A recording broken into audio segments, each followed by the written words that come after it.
1793, the Emperor of China sent King George III of England a letter responding to England's request for a less restricted trading relationship with China. In the letter, the Chinese emperor wrote, "Our celestial empire possesses all things in great abundance, and that there is therefore no need to import the manufactures of outside barbarians." So, through this letter, this primary document, we see that at the turn of the 19th century, China still very much saw itself as the Middle Kingdom and the center of civilization. A little over 100 years later, China's imperial state, which had existed in various forms for over 2,000 years, would come to a crashing end. The demise of China came about because of both problems from within the country and outside pressures. So let's start with the internal problems. In 1685, the population of China was 100 million, and the economy was booming. In the 17 and 1800s, China experienced this massive population growth, and this population growth was made possible by the importation of American food crops, such as the potato. This led to an explosion in food availability. By 1853, the population of China had grown by over 400% to 430 million people. So the food crops drove the population growth, but the population eventually got so big that it became nearly impossible to feed anybody when there was any kind of drought or disaster. On top of that, China's bureaucracy didn't grow to accommodate the rising population. So in the year 1400, for example, China was divided into counties of 50,000 people, and these 50,000 people were governed by a magistrate and a small staff who overlooked tax collection and social programs. By 1800, the size of the staff didn't grow, but now they were looking after 200,000 people. So the bureaucracy became much less well equipped to do the job that it needed to do in order to make society function smoothly. So these problems lead to unrest in the countryside, and we have widespread peasant uprisings. But really, we've seen this process in China before: peasant uprisings, central government losing power to local government, and political fragmentation. It's usually under these circumstances when a regime in China gets toppled. So throughout history, China had moved through various dynasties: the Shang, the Zhao, the Qin, the Han, the Sui, the Tang, the Song, the Yuan, the Ming, and finally the Qing. Usually it's one dynasty replaced by another. Often there's a period of political fragmentation or warring states that happens between the regime change. But this time it will be a little different. So we have a series of peasant uprisings in the Chinese countryside, and the culmination of these uprisings comes with an uprising known as the Taiping Rebellion. And this Taiping Rebellion launches China into a civil war that lasts from 1850 to 1864. This is a devastating civil war, one of the most devastating wars in human history. Estimates place the death toll at between 20 and 30 million people. The leader of the rebellion was Hong Xiuquan. He was from the middle class, and he studied his whole life so that he could do well on the civil service examination and get a good government job. Unfortunately for him, he repeatedly failed the exam. When he was in his 30s, Hong became influenced by Christianity and Christian missionaries, and eventually Hong would have a nervous breakdown. Many people attribute it to the stress from failing the civil service exam. During his breakdown, he experienced visions, and from it he emerged with the belief that he was in fact the younger brother of Jesus Christ, and that he'd been sent to earth to cleanse the world of demons and to establish what he called the heavenly kingdom of great peace in China. And to Hong, the demons were the foreign leaders of China, the Manchu Qing dynasty. The Taiping Rebellion was about toppling the foreign Manchus, but the Taiping were not interested in returning to some old, idealized golden age of Confucius China like the Han or the Song. The Taiping were after genuine revolutionary changes.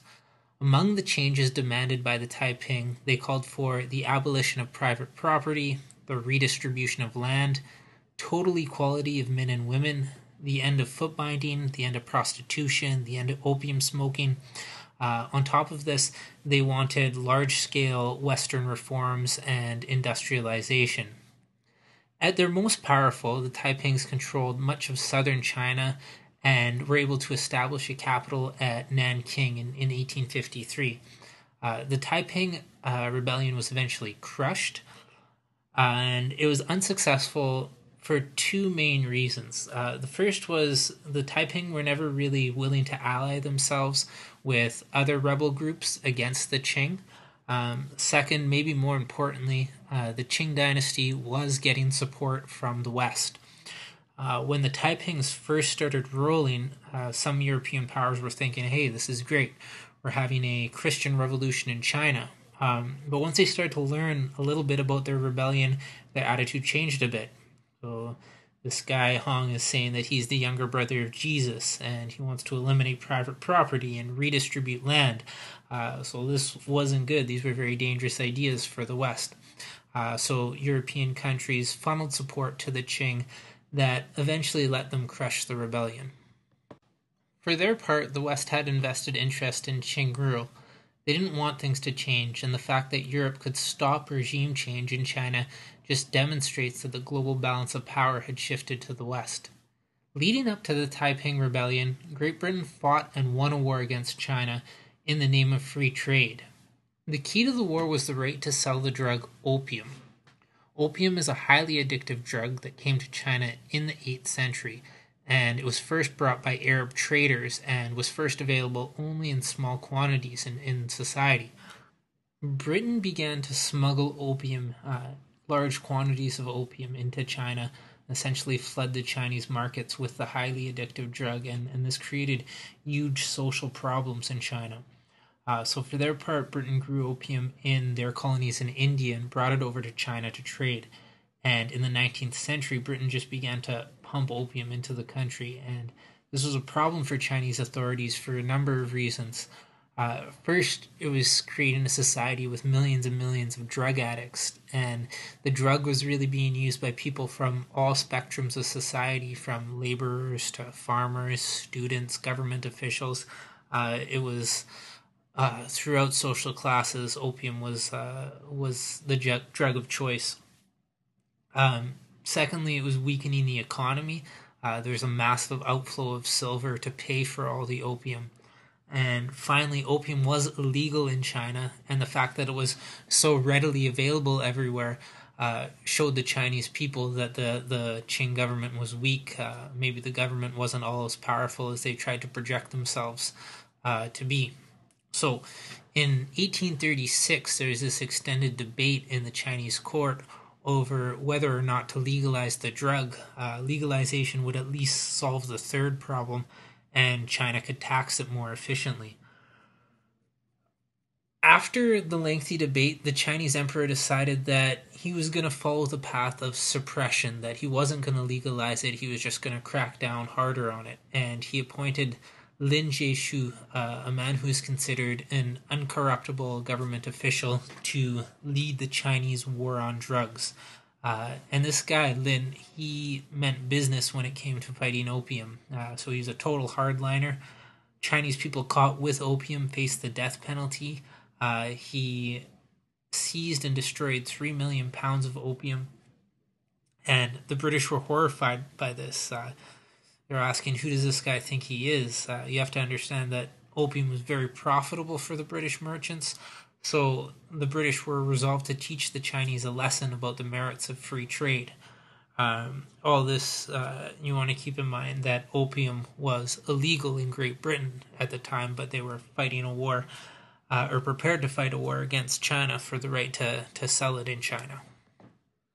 So Great Britain and China went to war over opium, and the Chinese were completely annihilated by the British.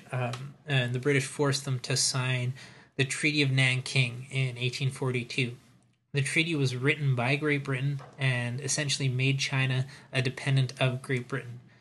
The Chinese were forced to pay $21 million. They were forced to give up the island of Hong Kong to Great Britain, so Hong Kong became a British colony. They were forced to open 5 new ports for trade.